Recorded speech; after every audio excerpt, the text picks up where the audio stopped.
guys, welcome to my channel. And I have to tell you something. Recently, I just fell in love with a 50-year-old man. Not the way you think. Actually, it all started with a Chinese food show called Chef of China. Some of you might watch it before. To be short, it brings top-tier chefs and those up-and-coming young cooks together to go head-to-head competitions. Initially, I just went for this show because Nicholas, my childhood crush, actually is one of the judges. But guess what? I ended up being more obsessed with the senior chef named David. I mean, this guy is really a living legend. In your neighborhood, the restaurant he runs actually has been a fixture of the Asia's 50 best restaurants list since 2018. But here's the kicker.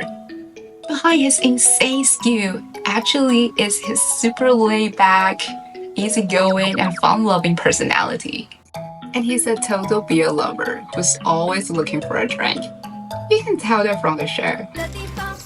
他们说你要开始喝啤酒，别听他们说了，这个灯比较白，很明显哦，红了。没有，都是害羞。给我不，我等会再给你不要拿哦，走，我等会还你。我的。While everyone else stresses over prepping ingredients, he just sips his beer while chopping veggies, hums songs while cooking. Yep. 1、3，this is get rid of that please. Like he's at a casual party, not a high-stakes competition. And the background music says it all. 我会先把新鲜的番茄烤香，然后再去打碎，打成一个番茄酱。我会压过鸡蛋的。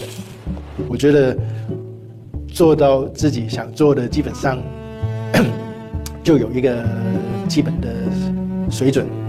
And every time you think like, oh no, he's gonna miss his deadline, or he just pick up something he's not really good at.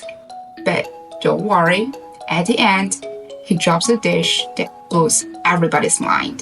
啊，真的是黎师傅的菜就只会出现在黎师傅的盘子上，我好喜欢这种个人风格的。David 就是 David， 就是永远想不到他想什么了。And he's such a considerate person too. You know, in his first round against a young cook, he played bumper car to make the girl relax. 碰碰车，是吗？但是他突然拿车撞我，跟我玩碰碰车的那一下，我就放松了很多。And actually what touches me the most is in the final. He intentionally went easy with his dish, even without any food presentation. When the judges came by, he was saying, Let me go, let me go. I can't do this anymore. Let me go. Winning the championship was never his goal. All he wanted was to make new friends and encourage the younger generation to go further. 那我很希望植入这个节目，那可以鼓励一下年轻的厨师，尤其是女生的，那也很值得支持一些就是未来的人才。His laid-back lifestyle got me so curious, so I dug into his story and learned more about his experience. Born in Hong Kong, he emigrated to the US with his family. He went to a name-brand school, UC Berkeley, but he hated. And it actually sent him into the confusion wilderness of introspection. On the contrary, he can immerse himself in a kitchen for over 10 hours and never get tired. With his grandma's support, he switched gears to become a junior cook and began his culinary training right after college. Actually, this choice was not widely accepted or understood, even now, let alone back in the 80s. However, he stuck with what he loved, and now he's regarded as a grandmaster in his field. Looking back on his journey, David just said this. 在厨房料理，就是最紧要就是真的是享受。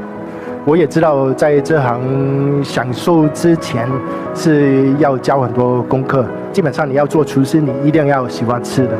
你喜欢吃，你可以站在厨房站10几个小时。其实这些对我来说不是一个很辛苦的事。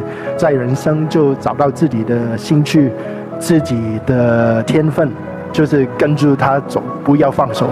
就是享受。Quite impressive, right? And David's story really got me thinking about a book I read recently, source called My Beginnings. It's Bill Gates' first memoir. Actually, two things in it really impressed me. As a so-called genius, Bill was actually a total handful in his childhood. People thought he was weird, super rebellious, didn't fit in, and only cared about math and coding, totally lost in his own world. His parents even took him to a psychotherapist, just tried to make him normal.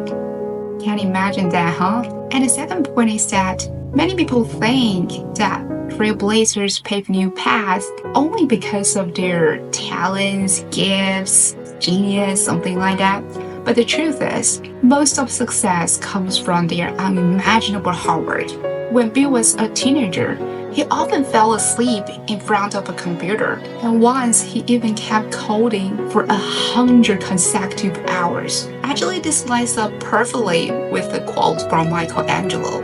If you knew how much work I put into it, you would not call me genius. And here's the point. Without passion, nothing can be done. And David actually puts it best. If you count the cost, you never start.